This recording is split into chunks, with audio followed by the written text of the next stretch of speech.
सपने, लोग, उम्मीदें, यहां तक कि खुद पर का भरोसा भी, तू बस रह जाता है एक खाली खोल, एक टूटी आत्मा, और तुझे लगता है अब बस कुछ नहीं बचा। पर यहीं इसी बिंदु पर महादेव प्रकट होते हैं, क्योंकि जब तू कुछ नहीं रह जाता है तो वही क्षण होता है जब शिव तुझ में सब कुछ बन जाते हैं। वो खालीपन जिसे तू अभिशाप समझता है, दरअसल वही द्वार है जहां शिव प्रवेश करते हैं। महादेव किसी भरे पात्र में नहीं उतरते, वो केवल उसी हृदय में बसते हैं जो पूरी तरह से रिक्त हो चुका हो। समझ ले, जो कुछ तूने खोया वो तुझे शिव के करीब लाने का साधन था। जो रिश्ते छूटे, जो सपने बिखरे, वो सब आवश्यक था ताकि तेरा ध्यान बाहर से हटकर भीतर टिक सके।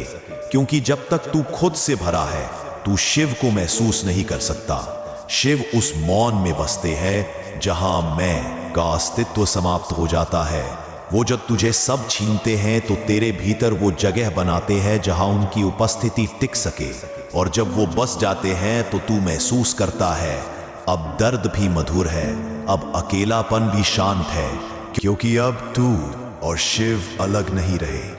अब जो बोलेगा वो तू नहीं, वो स्वयं बोलेगा तेरे माध्यम से। अब जो चलेगा वो तू नहीं, वो स्वयं तेरे भीतर चलेगा।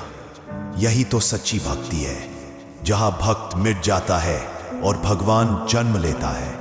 तो मत डर जब सब छूट जाए, मत घबरा जब जीवन खाली हो जाए। यही वो समय है जब शिव तुझे अपना बना रहे हैं। तू अब सामान्य नहीं रहा, तू अब एक पात्र है जिसमें स्वयं महाकाल का वास होने वाला है। तू अब बोलेगा तो वाणी में तेज होगा, तू मौन रहेगा तो भी कंपन होगा, क्योंकि अब तेरे भीतर शिव की ध्वनि गूंज रही है। याद रख, खाली होना हार नहीं, शिव का निमंत्रण है। और जिस दिन तू यह समझ जाएगा, उस दिन तू न रोएगा न डरेगा, क्योंकि तुझ में अब तू नहीं, केवल शिव रह जाएगा। एक समय आता है जब तू सब हार देता है, सपने, लोग, उम्मीदें, यहां तक कि खुद पर का भरोसा भी। तू बस रह जाता है एक खाली खोल, एक टूटी आत्मा, और तुझे लगता है अब बस कुछ नहीं बचा। पर यहीं इसी बिंदु पर महादेव प्रकट होते हैं, क्योंकि जब तू कुछ